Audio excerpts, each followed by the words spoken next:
Suara saya terdengar? Terdengar, Bu. Oke, ya. Gimana tadi pretestnya udah dikerjakan? Sudah, Bu. Sudah, Bu. Ini memang cuma 11 orang atau ada yang belum join? Sepertinya ada yang belum join, Bu. Oh gitu ya, oke. Gimana, sehat-sehat semua? Alhamdulillah sehat, Bu. Ibu gimana, Bu? Ya. Iya, saya nggak tahu ini belum sempat juga ya. Mungkin karena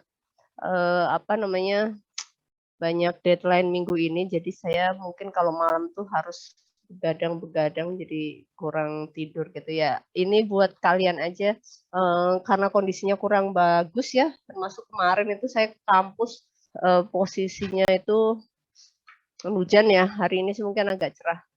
Cuman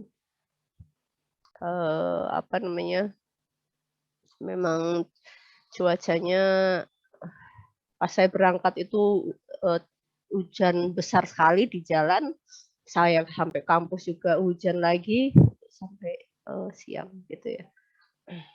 Dan karena malam kurang istirahat, jadi buat kalian kalau bisa kalau malam tidurnya yang cukup karena memang sangat mempengaruhi ya tidur cukup itu. Saya tuh minggu lalu sakit 3 hari itu benar-benar nggak kuat duduk gitu. Nah pas hari Jumat itu saya enak, saya ngajar kalian kan hari Jumat pagi itu adalah pertama kali saya ngajar setelah hari 3 hari itu benar-benar bed rest. Nah kebetulan saya itu orangnya maniak kerja. Kalau misalnya udah kerja hari Jumat itu udah enak badan ya udah sampai malam karena memang 3 hari nggak kerja kan. Jadi emang kalau kita bed rest itu kondisi badan itu akan cepat sehat ya. Tapi kalau udah kita buat lupa kerja, otomatis ngedrop lagi.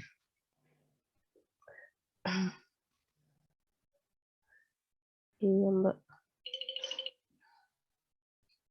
Kebetulan memang Sabtu Minggu juga saya masih banyak kerjaan ya.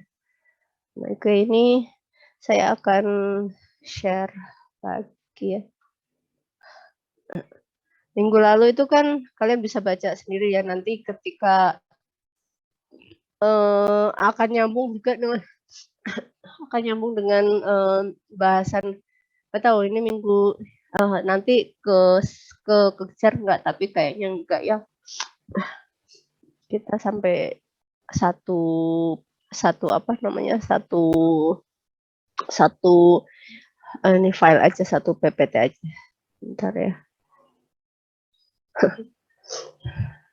Ada yang nanyain hari ini ke kampus enggak?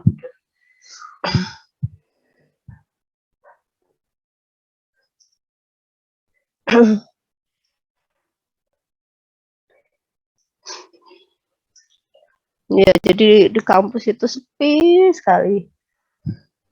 Sedih juga kalau di kampus ini. Ya, kalau untuk yang administrasi sih tetap kerja, cuman ada beberapa yang memang ditutup ya, kayak fakultas teknik itu kalau nggak salah tutup. Kalau MIPA itu MIPA itu tetap buka sih. Nah saya nggak tahu nih yang mahasiswa penelitian, saya kemarin nggak ke lantai 10 sih, nggak ke lantai 10, cuman kan karena ngejar Februari ini harus sidang nggak.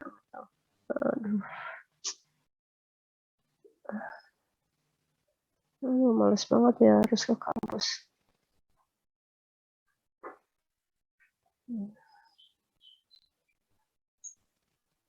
Tapi kondisi di kampus udah aman atau masih ini, Bu? Apa tuh? Maksudnya kayaknya kemarin ada berita petingginya ada yang kena gitu atau apa? Oh iya, itu mah biasalah Pak Rektor ya kena ya.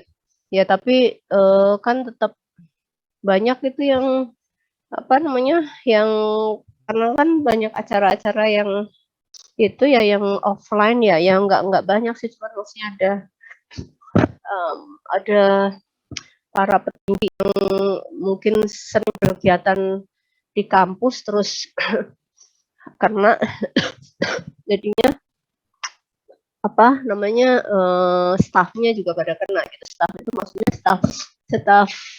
staf WR gitu ya.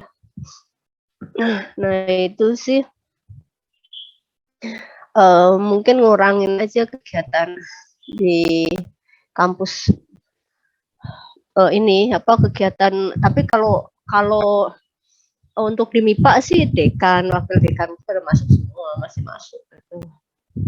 Masih masuk, cuman emang suasananya ini ya sepi sekali. Saya juga nggak tahu di jalan juga pulang kemarin itu biasanya macet, itu kemarin jalanan longgar atau memang mungkin lagi ada pembatasan kali ya.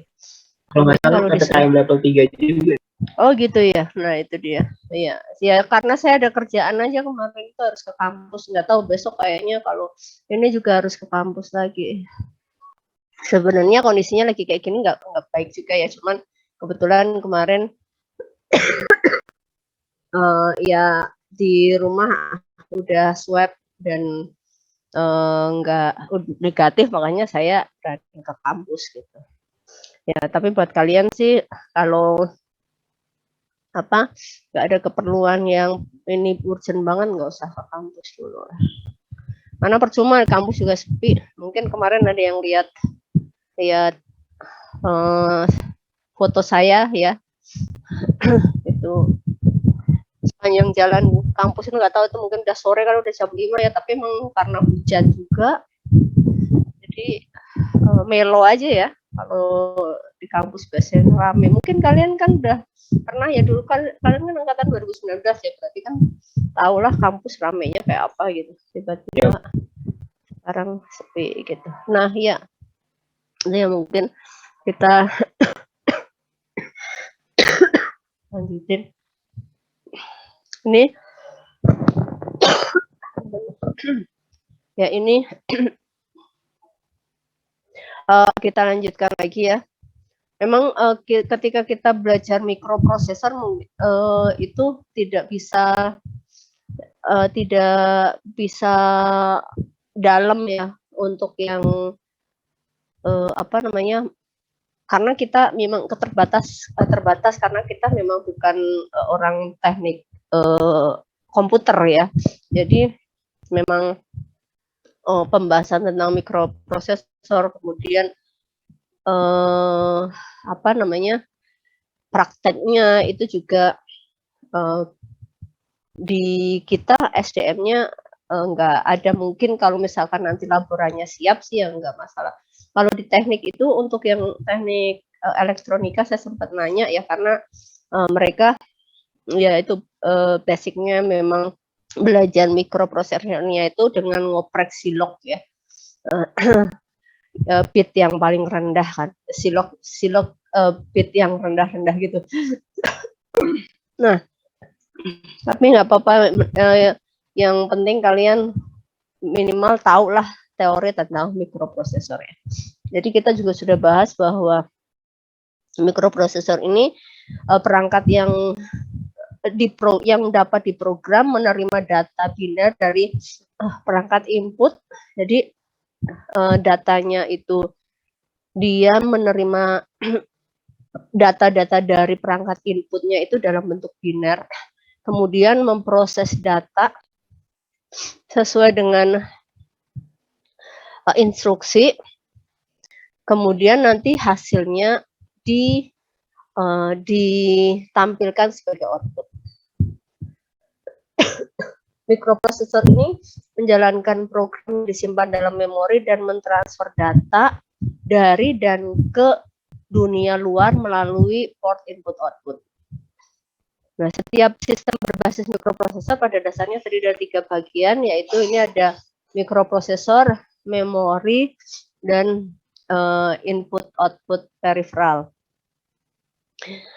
Nah, ketiga bagian yang tadi itu dihubungkan oleh sebuah bus atau bus yang fungsinya itu bisa dibedakan menjadi 3. Kita juga sudah bahas, ada bus data, bus alamat, dan bus kontrol. Nah, ini apa saja sih yang dihubungkan oleh input output?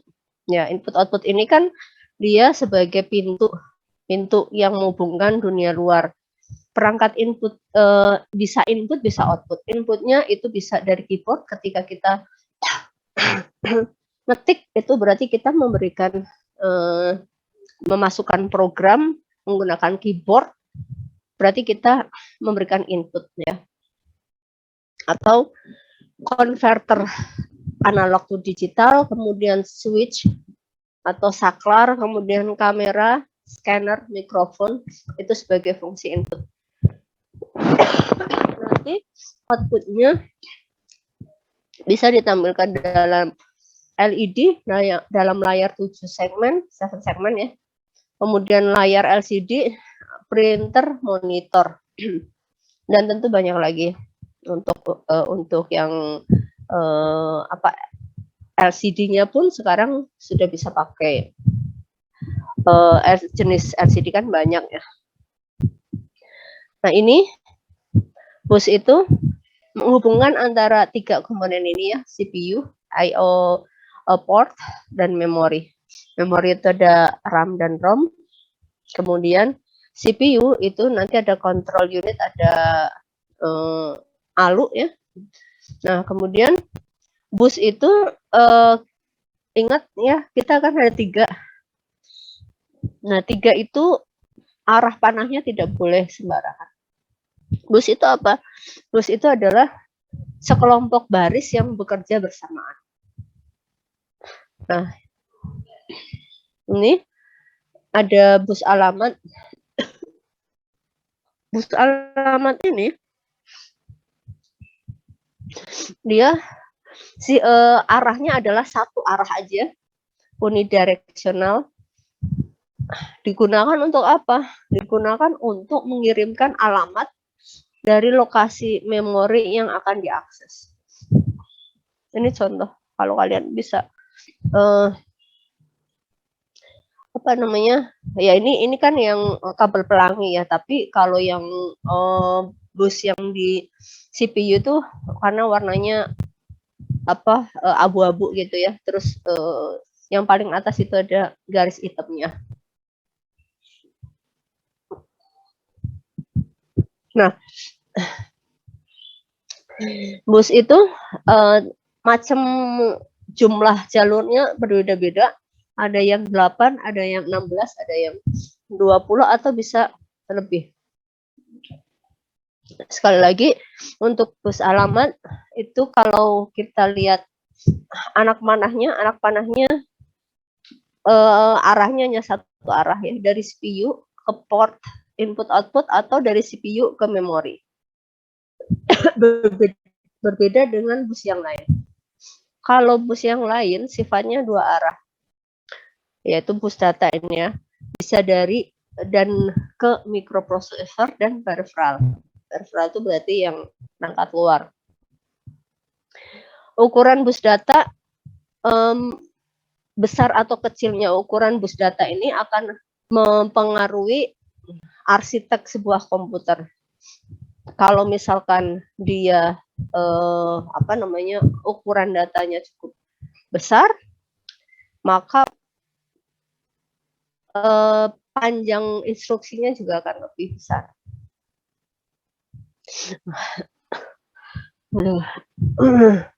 Nah, untuk angka terbesar dari bus data yang bisa diproses itu ini menggunakan ini ya. Ini persamaan 2 pangkat n ini ya, 16 gitu. Kalian bisa hitung kalau 2 pangkat 16 itu berapa. Ya, ini nanti kan dikurangi 1 ya, 0 gitu. Jadi ini coba dihitung 2 pangkat 16 berapa?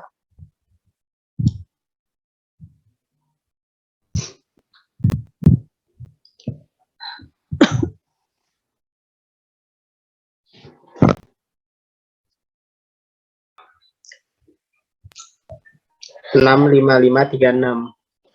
65536 ada nih. Tadi -1 ya. Nah, ada nolnya itu. Nah, ini bus data diberi label sebagai ini D0, ini D0 sampai Dn-1. Jadi ini dari 0 sampai 65535. Di mana N-nya itu adalah lebar bus data, ini lebarnya ini dalam bit.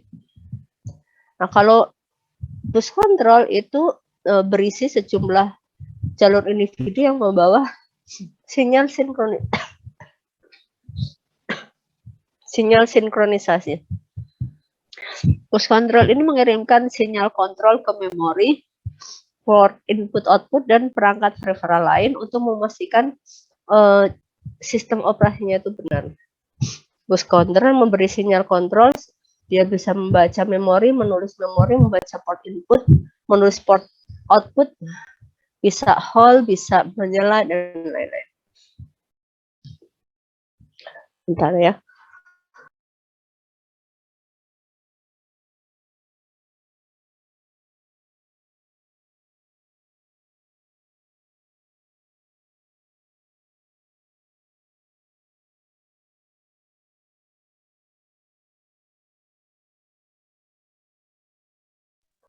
Nih, ya, jadi ini pileknya mengganggu sekali, susah ngomong jadinya.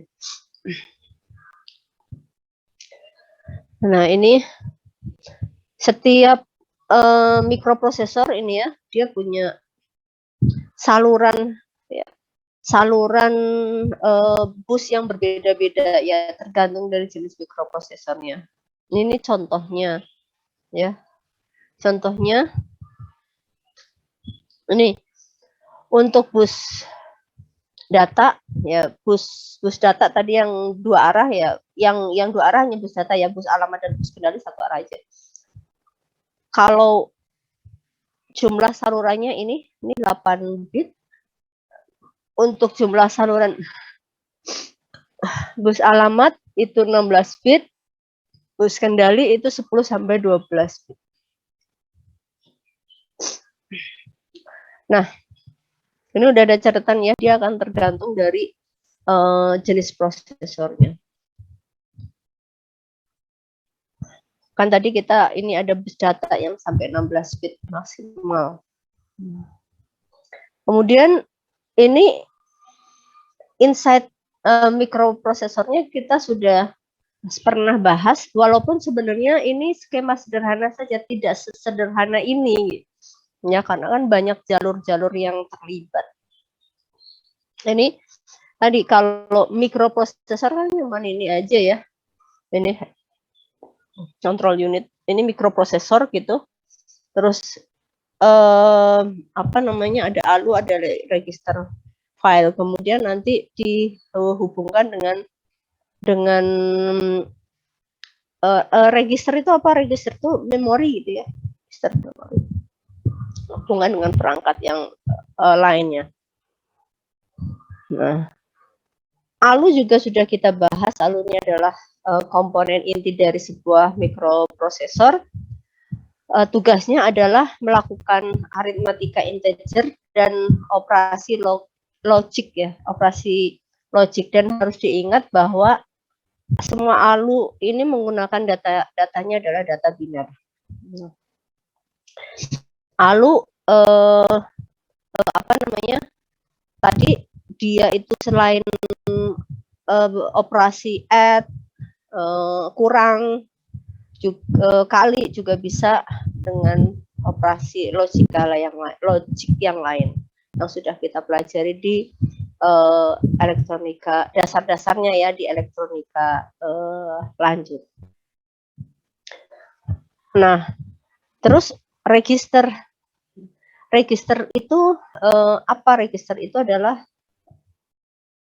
perangkat logika sekuensial yang dibangun menggunakan flip-flop. Nah, makanya tadi saya tanyakan logika sekuensial. Ya, dibangun menggunakan flip-flop. Ya. Register file terdiri dari berbagai register yang digunakan terutama untuk menyimpan data, alamat, dan informasi status selama pelaksanaan program. Nah, register ini banyak macamnya ya. Register masing-masing jenis register itu fungsinya juga akan beda-beda. Nah, ini beberapa register yang ditemukan pada sebagian besar mikroprosesor. Jadi ada program counter, ada instruction register, ada buffer register, ada status register, ada stack pointer, ada general purpose register, ada temporary register. Ini yang banyak ditemukan, ya, yang banyak ditemukan atau digunakan dalam mikroprosesor yang ada. Nah, apa saja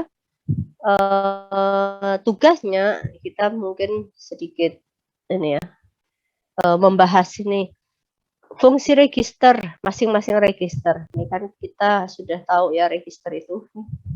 Sini register filenya, macam-macamnya ini. Nah, fungsinya apa? Fungsinya satu untuk yang program counter.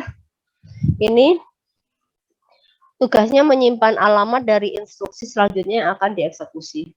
Program counter dia memerankan peran sentral dalam mengontrol urutan instruksi mesin yang dijalankan oleh prosesor.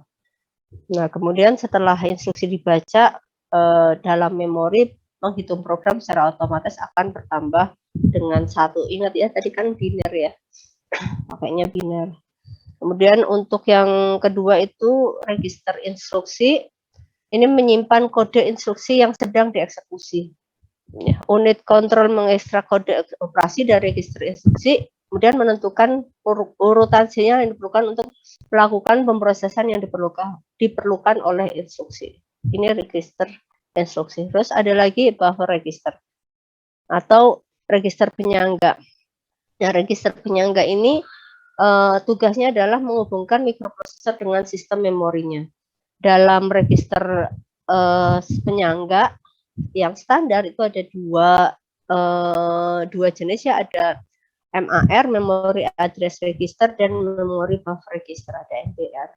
Bedanya apa? Bedanya kalau MAR dihubungkan ke pin alamat mikroprosesor dan menyimpan alamat memori absolut dari data atau instruksi yang akan diakses. Kemudian MBR dikenal sebagai register data memori, terhubung ke data pin mikroprosesor dan menyimpan semua data yang ditulis serta dibaca dari memori. Nah, ini yang buffer register, ada 2 ya.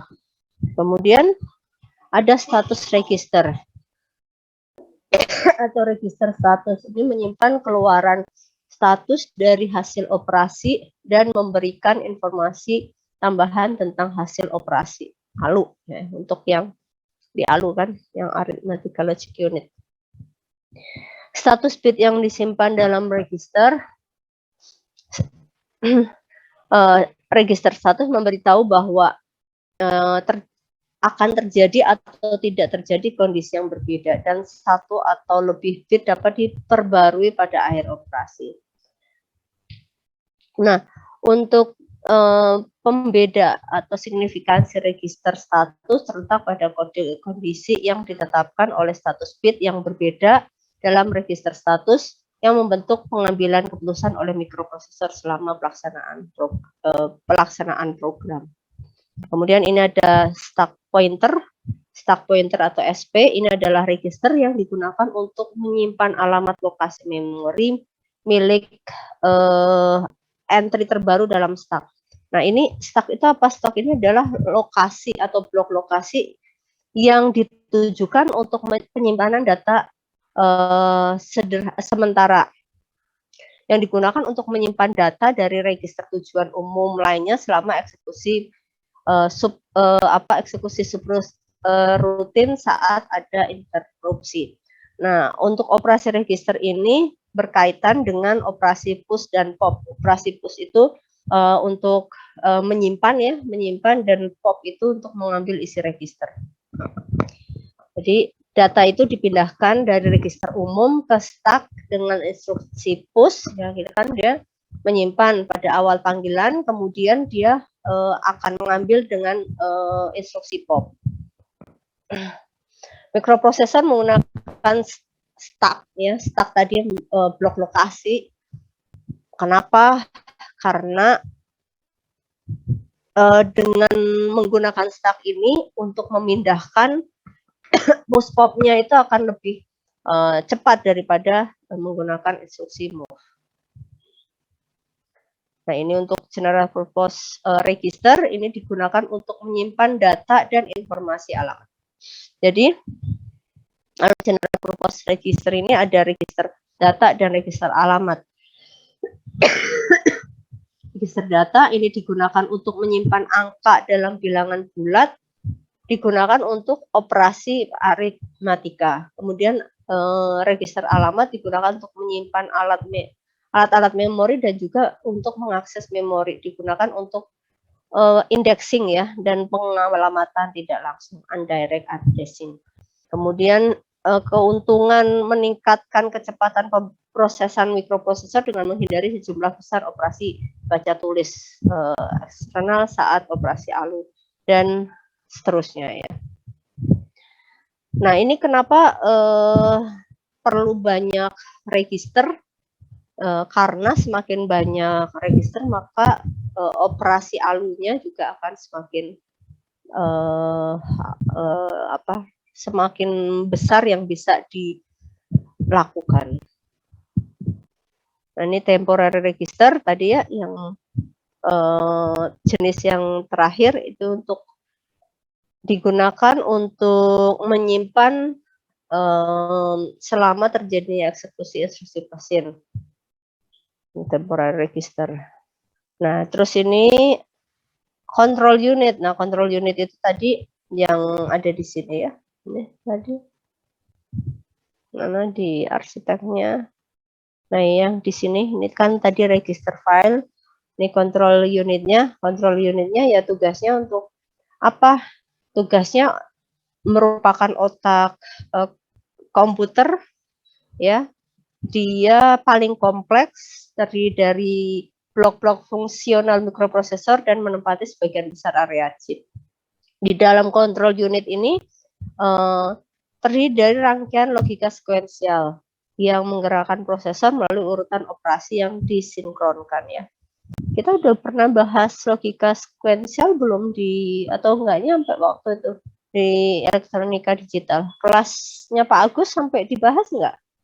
Enggak, Bu. Enggak.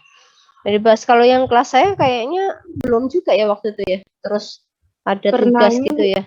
Resum yang kombisional apa? Oh. Iya yang bab terakhir itu ya. Iya. Yang Iya, kombinasi. saya kan kasih itu ya bukunya ya. Saya kasih bukunya kalau nggak salah waktu itu ya. Yang iya nggak sih ya? Kasih kayak catatannya doang, Bu. Oh, catatan. Gitu. Iya. Ya itu. Ya tadi tugasnya bisa nyontek situ ya berarti ya. Nah, fungsinya mengatur dan mengkoordinir aktivitas berbagai bagian prosesor dan perangkat input-output, kemudian bertanggung jawab untuk mengontrol siklus pengambilan instruksi dari mesin dan memori untuk menjalankannya, kemudian mengkoordinasikan aktivitas perangkat input dan output, itu control unit. Nah, control unitnya itu dikategorikan menjadi dua ya, tergantung cara pembuatannya. Ada hardware controller sama microcode control unit ya. Jadi ada manufakturnya itu ada dua, ada hardware controller sama microcode control unit. Nah, ini nanti kita juga akan belajar ini RISC, ada CISC ini belajar tapi nggak dalam, yang mengenal aja beda-bedanya apa, itu di slide setelahnya. Nah, ini adalah blok diagram dari mikroprosesor. Kalian bisa lihat di sini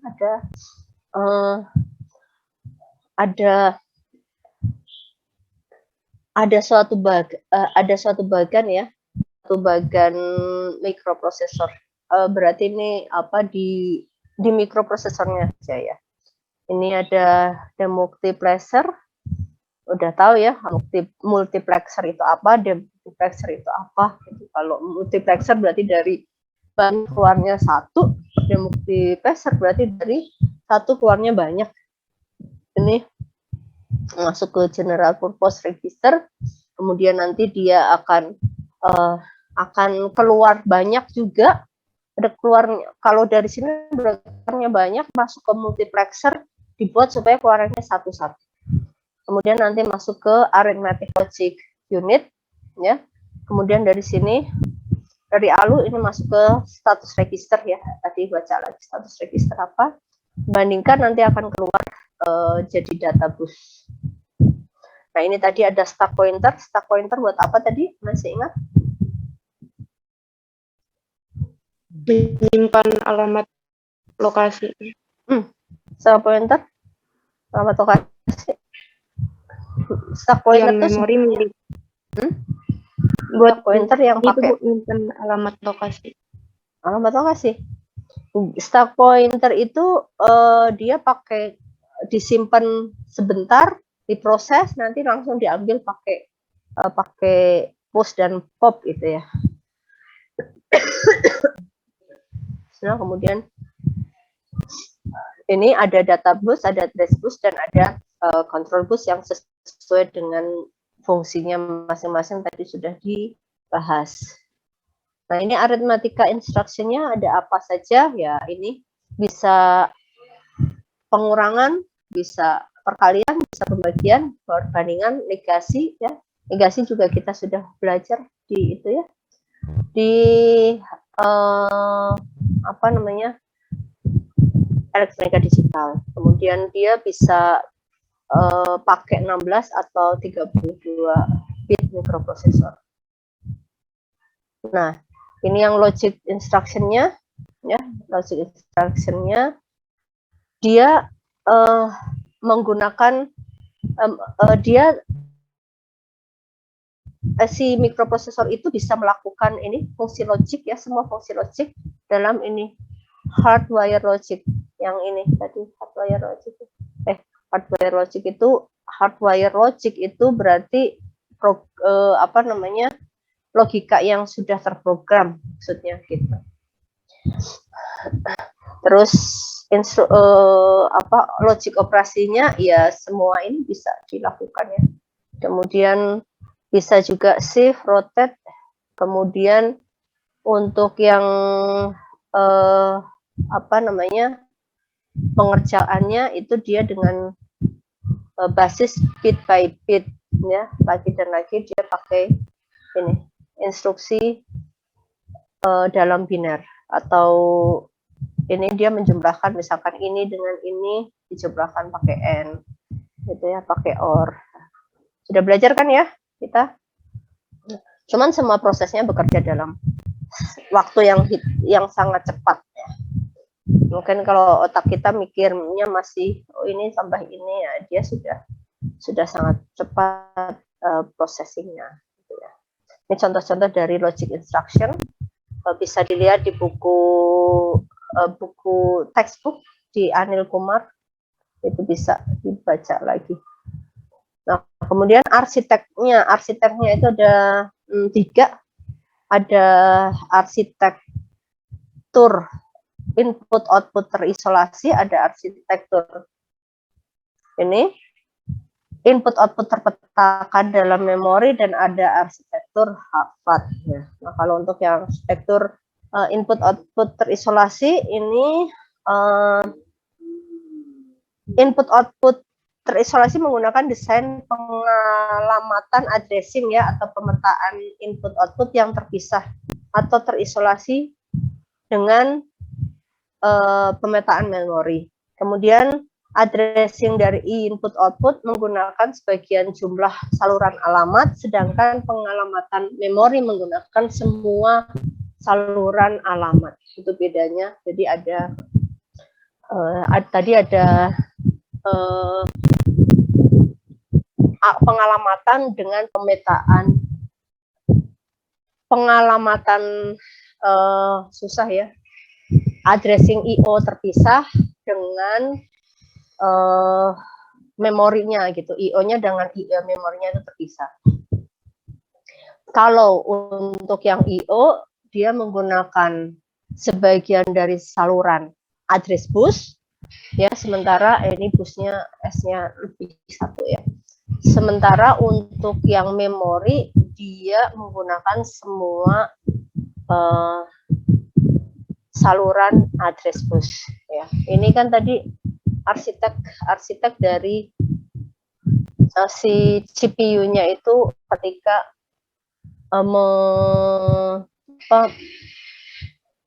menghubungkan antara CPU dengan yang apa namanya I/O dan memorinya. Kemudian metode input output terisolasi menggunakan akumulator pada CPU untuk menerima informasi dari input output atau mengeluarkan informasi ke bus input output selama operasi input output. Kemudian tidak ada register lain selain akumulator yang terpakai untuk akses input output. Maka dari itu metode input output terisolasi ini disebut juga dengan input output akumulator. Jadi ini nama lainnya ya. Nah, untuk yang konsep-konsep tadi di atas tadi ya, pengaruhnya apa terhadap program komputer? Pengaruhnya yang pertama, instruksi yang digunakan hanya 2 kode operasi yaitu input dan out, in dan out. Kemudian informasi atau data yang ada pada akumulator harus dialihkan pada suatu lokasi penyimpanan sementara sebelum ada operasi input output berikutnya. Kemudian perlu ada tambahan instruksi pada program pengalihan data atau informasi pada akumulator. Ini ada keuntungan dan kelemahan atau kerugian menggunakan input output terisolasi ya. Kalau keuntungannya, komputer dapat mengalihkan informasi atau data ke atau dari CPU tanpa menggunakan memori. Kemudian lokasi memori tidak terkurangi oleh sel-sel input output. Instruksi input output lebih pendek sehingga dapat dengan mudah dipindahkan dari instruksi memori. Kemudian addressing input output menjadi lebih pendek dan perangkat keras untuk pengkodean alamat lebih sederhana. Itu keuntungannya.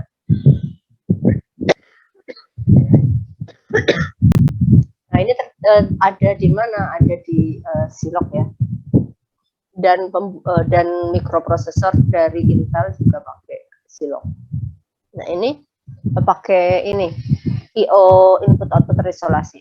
Nah, kemudian untuk yang terpetakan dalam memori, arsitek input output terpetakan dalam memori. Kalau tadi kan dia terisolasi. Maksudnya apa sih? Maksudnya adalah kalau input output terpetakan dalam memori berarti dia menyatukan sel-sel input output dalam pengalamatan atau addressing bersama dengan sel-sel memori. Input output terpetakan dalam memori menunjukkan penggunaan instruksi tipe memori untuk mengakses alat-alat atau perangkat input output. Dengan menggunakan arsitek ini memungkinkan CPU menggunakan instruksi yang sama untuk mengalihkan memori. Kemudian untuk input output, satu input output itu diperlakukan sebagai satu lokasi memori. Keuntungannya apa? Keuntungannya adalah instruksi yang dipakai untuk pembacaan dan penulisan memori dapat digunakan untuk memasukkan dan mengeluarkan data dari input output. Kerugiannya karena pakainya satu pintu, maka akan mengurangi satu lokasi memori yang tersedia. Ya, kalau yang tadi kan terisolasi, jadi tidak mengganggu memori. Kemudian instruksi input output yang dipetakan dalam memori lebih lama dari instruksi input output yang terisolasi. Kemudian yang ketiga adalah arsitektur Harvard. Nah, kalau arsitektur Harvard ini mirip-mirip dengan yang pertama tadi, mirip dengan arsitektur input output terisolasi. Perbedaannya pada arsitektur Harvard, memori program dan memori data dipisahkan atau diisolasi. Pemisahan antara memori program dan memori data menggunakan perintah akses memori yang berbeda. Jadi ada beda antara yang memori program dengan memori data. Arsitektur Harvard ini ditinjau dari kemampuan jumlah memori, secara jumlah memorinya dia lebih menguntungkan ya.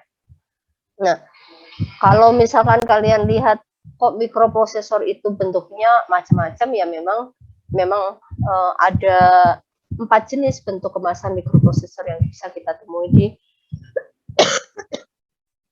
di pasaran. Yang pertama ini pakai yang plastik dual inline package, ini yang mirip dengan IC biasa ya, PDIP. Dia dibuatnya kakinya kanan kiri, dan dia perlu soket ya, Ini enaknya kalau pakai yang seperti ini, soketnya yang kita tanam di board, kalau rusak tinggal diambil, ganti chipnya saja, ganti mikroprosesornya saja. Kemudian ada PLCC, plastic G-leaded chip carrier. Ini bentuknya seperti ini, dia masih bisa pakai soket juga ya, dia square, mirip-mirip dengan ini ya. Mirip-mirip dengan yang ini, bedanya kalau dia di sini itu ada agak melengkung gitu ya, melengkung. Ya, ini juga bisa kalau yang untuk yang ini, yang di bawah, yang ketiga, plastik pulving quad flat package, ini dia langsung nempel di boardnya ya, sama seperti ini. Sebenarnya ini tuh gini, ini dengan ini ya, ini dengan ini ya. Kalau yang ini tanpa soket, yang ini pakai soket. Soketnya yang di bawahnya. Yang ini tanpa soket, yang ini harus pakai soket. Gitu. Jadi saya punya ADC yang ukurannya berapa ya? Bentuknya seperti ini. Dia benar-benar harus nempel di SOIC ini ya, SOIC. Ada banyak ADC, kalau misalkan ada yang perlu itu saya dulu order entah di Singapura atau di mana itu. Tapi memang bentuknya kecil kayak gini, kakinya mungkin dua atau berapa ya, tapi kecil. Ini jangan bayangkan ini bentuknya besar, kecil. Ini ya, kalian bisa lihat kalau yang di sini. Nah, ini kalau ini kan udah untuk yang seperti ini, bahkan nih lihat nih ya, ini kakinya nempel di boardnya. Tapi ada juga yang sekarang sistemnya itu ini soketnya, terus nanti chipnya tinggal dimasukin di sini ya. Nah, dia akan terhubung dengan yang ada di sini. Nah, itu ada teknologi nano memungkinkan untuk dibuat chip yang sangat kompak. Ya, ini adalah untuk susunan konfigurasi dari pin Zilog 80 ya. Ini contohnya yang mungkin mudah kita mudah kita amati ya. Kalau yang kecil-kecil gini mungkin kalian nanti bisa saya juga lihat ini pin ini berapa, tergantung, kalian tinggal nanti lihat aja di datasheet ya, cari contoh microchip misalkan ini ya, PIC 13F8720. Terus nanti kalian lihat pinnya. Nah, ini pinnya dari pin 1 ini ya. Pin 1 itu sebenarnya kalau di bentuknya itu adalah PDIP ya, pin satunya berarti ini di sini nih. Ini pin 1 gitu ya. Ini pin 1. Ini ada pin 1, 2, 3, 4, 5 dan 30, 31, 32 sampai 40 ini adalah saluran alamat ya. Jadi alamat tadi. Kemudian ini ada saluran data. Ini D0 sampai D7 dia adanya di pin 7 sampai pin 15. Ini kan nggak cukup jadi ditulis gini 7 sampai 15. Kemudian ini ada untuk kendali ya, ini untuk sistem kendalinya. Kemudian ini untuk kendali busnya. Gitu. Ini untuk supply daya. Nah, ketika kita akan memilih mikroprosesor yang akan kita gunakan, tentu beberapa hal harus kita pertimbangkan. Pertama itu kompatibilitas kecepatan mikroprosesor dengan peripheral. Jadi kita mau pasang apa, kita mau input datanya dari mana, outputnya apa, nah itu dia harus kompatibel. Kemudian perilaku aplikasi yang kritis terhadap waktu, kemudian ukuran program yang dibutuhkan, programnya mau butuh space memory yang besar atau tidak, kemudian ada faktor-faktor yang memang sesuai dengan ini ya, dana gitu atau konsumsi daya, kinerja, ketersediaan, dukungan perangkat lunak, dan code density-nya.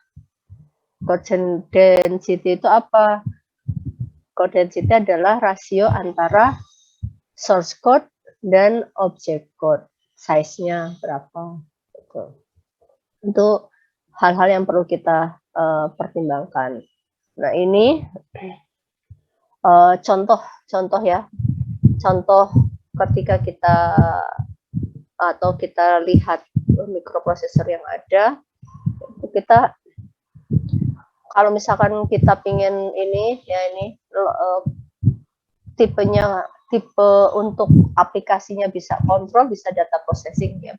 Oh ya, dulu saya punya temen, mungkin kalau misalkan kalian di penelitian dengan modeling ya, dengan orang-orang di komputasi itu biasanya ketika dia memodelkan, dia membutuhkan datanya besar sekali. Nah, oleh karena itu biasanya kan prosesornya yang tinggi ya untuk ini data processing. Nggak sekedar untuk controlling aja. Kalau untuk controlling saya pikir nggak terlalu besar ininya.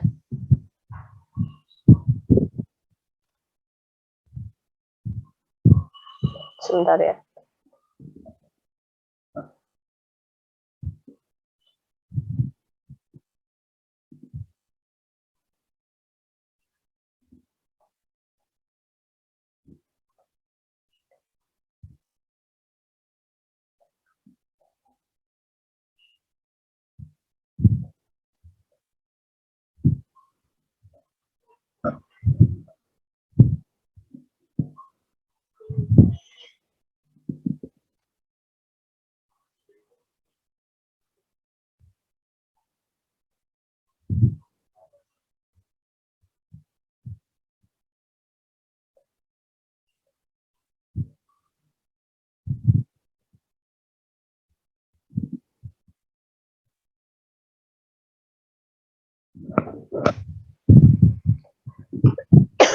Ya, biasanya untuk data processing butuh mikroprosesor yang speknya tinggi ya. Dan untuk runningnya biasanya butuh berhari-hari gitu. Makanya kalau misalkan kalian pernah dengar ininya Pak Teguh, ya Pak Teguh itu kan remote-nya dari rumah, komputernya tetap running di lab ya. Kalau zaman belum pandemi ya biasanya kalau misalkan Bu Dewi mau membuat ini simulasi granular itu ya di kampus nanti ditinggal sore, ditinggal pulang pagi, kadang baru ke kampus lagi baru jadi. Kalau di salah satu yang juga komputernya itu butuh komputer yang speknya tinggi-tinggi, misal komputer gitu. Kalau dulu zaman saya sekolah itu teman-teman saya yang dia misalkan membuat modeling batuan ya, batuan poros itu kadang udah pakai komputer yang spek tinggi pun dan butuh waktu berhari-hari untuk running itu jebol juga gitu ya, saking besar kapasitas datanya. Nah, tapi kalau misalkan untuk sekedar kontrol ya nggak terlalu masalah ya, kecuali kita memang data yang mau dilibatkan atau diproses itu banyak. Nah ini juga kalau tadi adalah yang mau kita pilih mikroprosesornya harus disesuaikan dengan apa saja, kemudian ini juga karakteristik penting mikroprosesor yang akan kita gunakan harus melihat ini ya, ukuran bus data internalnya merupakan ini jumlah saluran yang terdapat dalam mikroprosesor yang menyatakan jumlah bit yang bisa ditransfer antar komponen dalam mikroprosesor, kemudian ukuran bus data eksternalnya, kemudian ukuran alamat memorinya, kemudian kecepatan clock-nya yang biasanya dinyatakan dalam satuan Hertz, kemudian fitur-fitur spesial feature ya, yang spesial fiturnya misalkan dia bisa ada fasilitas floating point proses, kemudian untuk multimedia, kemudian untuk besarnya data utama, processing data utama di si mikroprosesor tersebut. Nah ini hanya mengingat-ingat aja ya bedanya bit dengan byte, tadi kan sudah ditanyakan juga ya. Oke, kalau misalkan nanti kita mentransfer data juga kita pakainya bit ya, pakai bps, bit per second, bukan byte per second. Nah, terus kalau byte itu berarti dia kumpulan data gitu ya, kapasitas suatu media penyimpanan. Misalnya ada kilobyte, megabyte, gigabyte, terabyte. Kemudian kita juga kenal adanya nibble ya, yang merupakan kumpulan dari 4 bit, itu disebut sebagai nibble. Oke, sampai sini kita masih punya ini ya, tandem series dan peripheral device lumayan banyak juga. Cukup?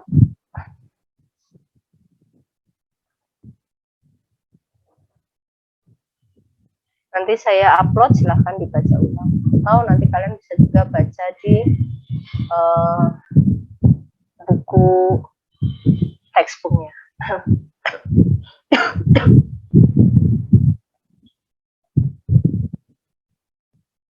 Cukup?